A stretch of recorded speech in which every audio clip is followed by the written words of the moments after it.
La virtualité s'est mise à me peser parce que j'avais l'impression de donner beaucoup d'intime et de ne pas rencontrer physiquement les gens.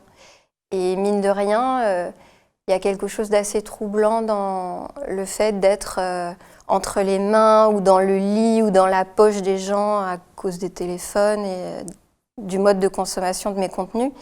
Et je me suis dit qu'à un moment, la rencontre devait avoir lieu.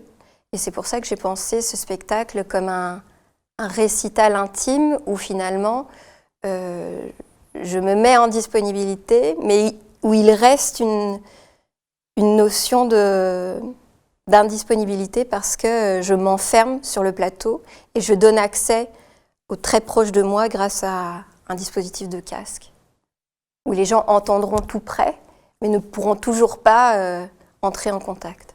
Je voulais parler de la visibilité et l'espèce de besoin de reconnaissance qu'encouragent tous les réseaux sociaux, et je suis moi-même la première victime, et j'avais envie d'interroger vraiment ça dans mon histoire et possiblement dans celle des gens de ma génération, c'est-à-dire à quel moment on se met à avoir besoin du regard des autres pour exister. Pour l'instant, le titre de travail, c'est « Plus tard, je ne serai pas actrice ». Donc c'est en fait un seul en scène où je m'enferme dans une boîte où plusieurs dispositifs de prise de son sont dispersés et donc le public a un casque.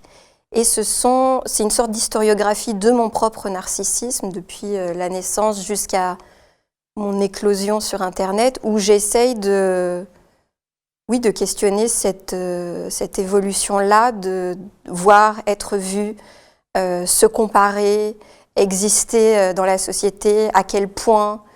Et donc formellement, c'est une boîte. Je vais travailler avec des techniques sonores qui sont assez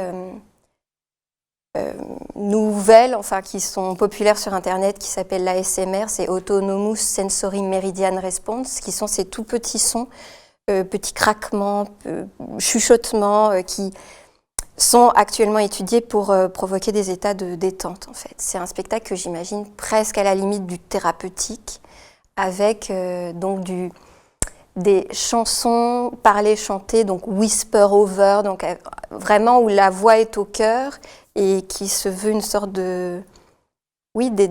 d'épiphanie et de thérapie. Donc la jauge sera assez petite. On est sur 70 spectateurs. Et il s'agira, de faire le bien en créant une sorte de catharsis sur les besoins contradictoires d'une époque qui veut à tout prix exister.